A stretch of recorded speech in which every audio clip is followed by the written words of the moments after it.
Customer এই কেকটার দাম শুনে বলছে এই কেকটার দাম নাকি আমি অনেক বেশি নিয়েছি।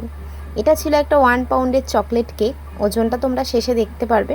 যাই হোক, সেটা কোনো বিষয় না। কেকটার দাম আমি নিয়েছিলাম 450 টাকা। কেকটার দাম নাকি আমি অনেকটা বেশি নিয়েছি, প্রথমে এটা বলেছিল। যাই হোক, খাবার পরে তার রিপ্লাইটা অন্যরকম ছিল। তবে যেহেতু পাশেই, মানে খুব একটা পাশে না, তবে আমাদের গ্রামেই বাড়ি আর কি।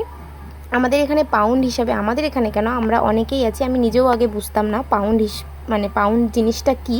এখন মোটামুটি জানি। তবে ওনাকে বলার পর উনি বুঝতেও চাইছে না, বোঝার চেষ্টাও করছে না। উনি বলছে আমাকে বড় করে বানিয়ে দিবি, দোকানে এত কেকের দাম নেয় না, তুই অনেক বেশি নিচ্ছিস কেকের দামটা।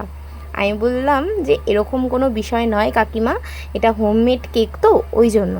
দেখো, তুমি অর্ডার করছো আজকে, তুমি আজকে বিকেলেই পেয়ে যাবে। তুমি যদি আমাকে 4 ঘন্টা আগে বলো, আমি তোমাকে একদম ফ্রেশ, একদম হোমমেড কেন বলে, এটা তো একদম ফ্রেশ, ওই জন্য। আর তোমার দোকানে তো তৈরি করা থাকে আগে থেকে, ওই জন্য এটা একটু কম হয়, আর আমাদের কাছে একটু বেশিই হয়। যাই হোক, ওনার কেক খাবার পর রিপ্লাই ছিল, খুব সুন্দর হয়েছিল খেতে কেকটা।